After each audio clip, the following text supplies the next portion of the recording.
In this video, I'll show you how to use a default HDMI input on your LG TV. So every time you turn it on, it goes directly into that input and you don't go through the home screen and have to select that input manually. So let's get started. So no matter which LG TV model you have, as long as it's made from 2016 and upwards, you'll be fine. So take your remote control, and if it looks different, don't worry, you just have to follow what I'll tell you. So first step, you need to go on live TV, so antenna or HDMI 1, HDMI 2 or HDMI 3. Once you're here, what you need to do is to take your remote control and keep press the settings button. Mine is over here, but maybe yours is located in the middle.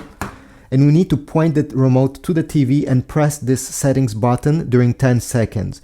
Then a small menu then something will appear on the left side of the screen, and once this appears, you need to do very quickly 1105 and enter on the remote control. So let's do it together.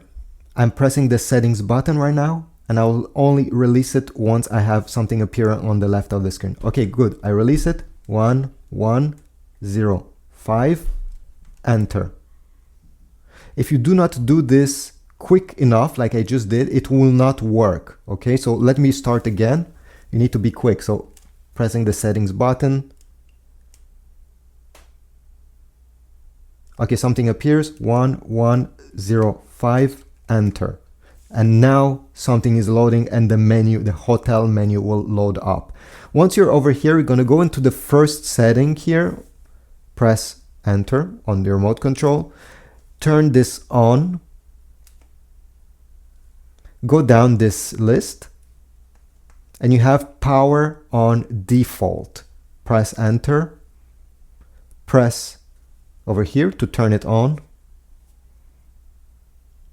Select input, press enter.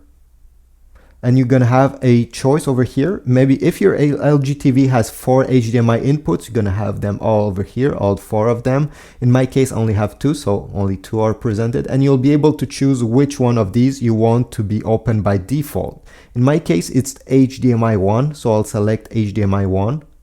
And once it's selected, we need to exit this menu. Simply press the back button on your remote control a few times until this disappears. Now let me turn my TV off. And now let me turn it back on again.